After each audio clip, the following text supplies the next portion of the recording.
the most thoughtful contributors to this debate about how you put capital markets on a more long-term footing, how you bring a bit more patience back to the table. And I mean, I think you've also reflected in the past on the role that institutional investors need to play in this equation.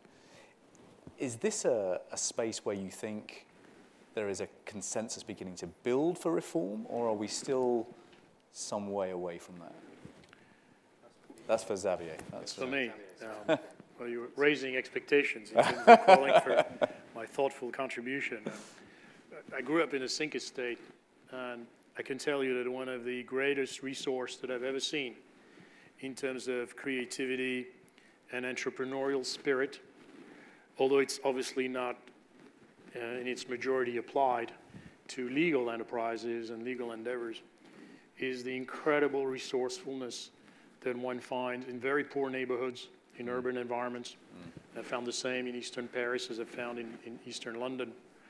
I think there's general agreement that capitalism is the system that creates the most wealth. We've tried many other systems, and none have come close. And I was particularly warmed by the comments that I will remember from His Grace's presentation about the fact that it's a wealthy earth that we've been put on. And it's up to us to increase that wealth.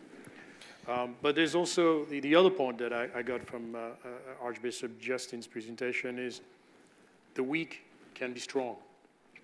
And we do need long-term solutions. There are 26 million unemployed people in the European Union. How are we going to find jobs for the 26 million? And how are we going to find good jobs for the others? And as well, of course, for the 26 million. What I think is universally derided, including by some business people, whether they're a member of the CBI or not, are two things about the capitalist economy. One is the boom-bust cycle, where periods of very fast accelerating economy are succeeded by crashes.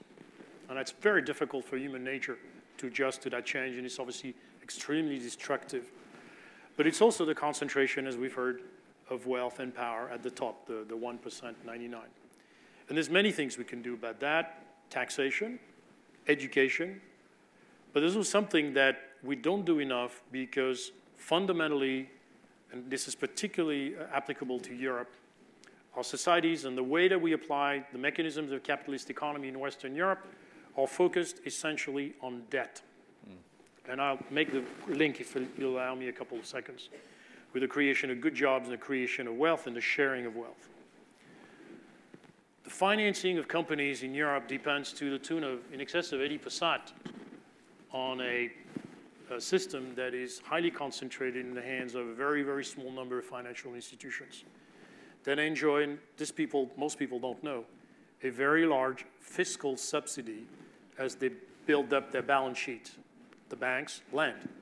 It's very important that they can lend. It's very important that they can accelerate the velocity of money to create investment and employment opportunities for business.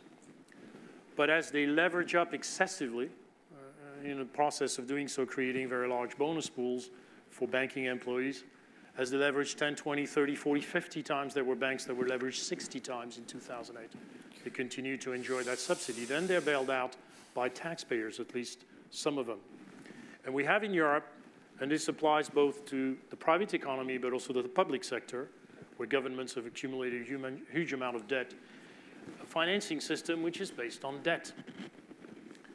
Now, there is another medium of financing which is called equity, which is risk capital, which is heavily taxed, whereas debt is heavily subsidized. Yeah. In fact, it's taxed 4 times through the life cycle. And if it were delivered, instead of distributed from the top, coming from a central bank, effectively the government and a small number of financial intermediaries, if risk capital were distributed at the bottom of the scale, we'd be able to do something else. Distribute capital at the bottom. If you distribute most of the capital from the top, a lot of it is going to stay at the top.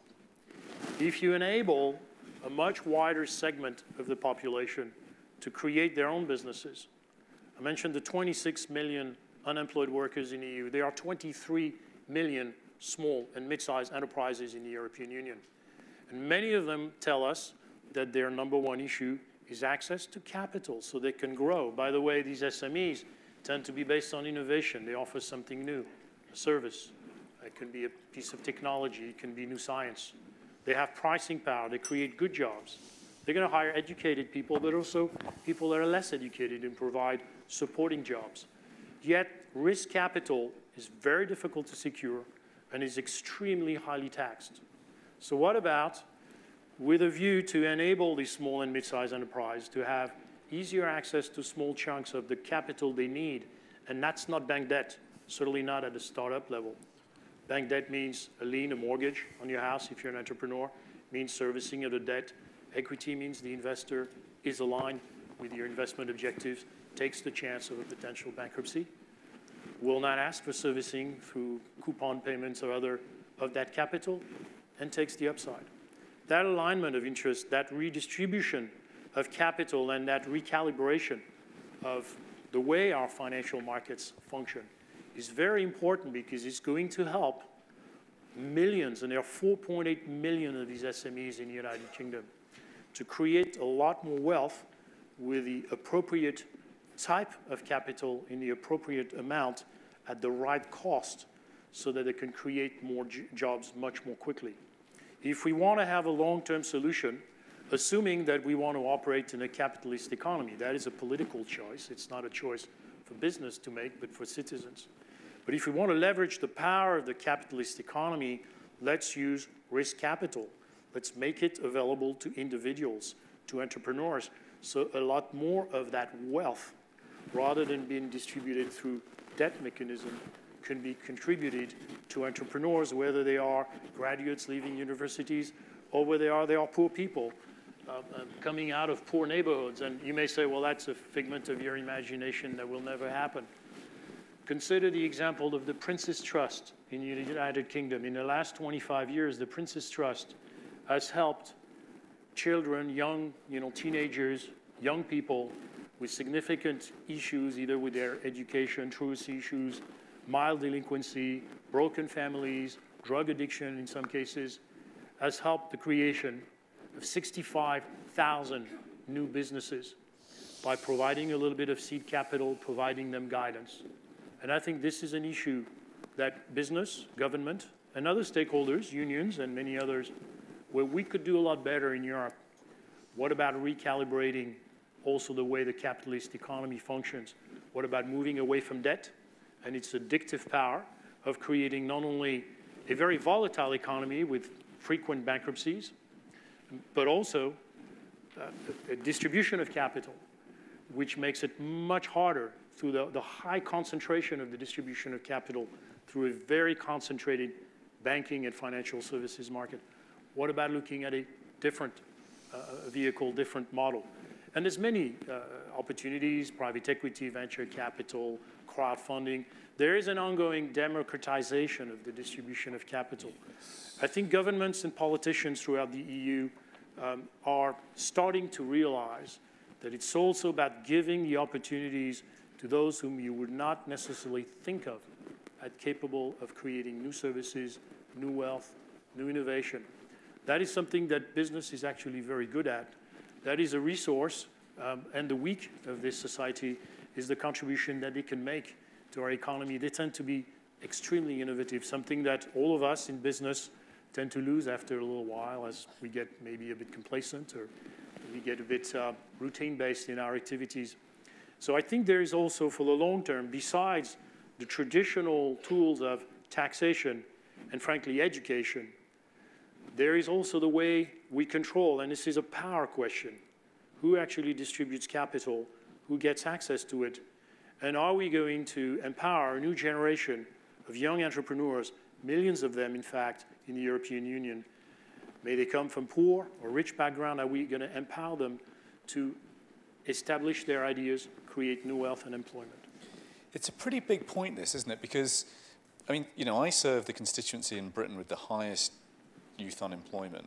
And what is very striking when I talk to young people in Hodge Hill about what is their kind of top priority for their MP, is it, bringing in extra money for arts, media, drama, cricket pitches, sports centres. Actually, the thing that has always topped the poll is learning a new skill, e.g. starting a business.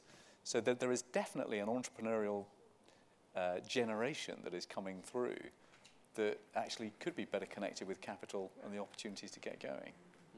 Striking. Barbara, one of the reasons that I'm an optimist in this debate, though, is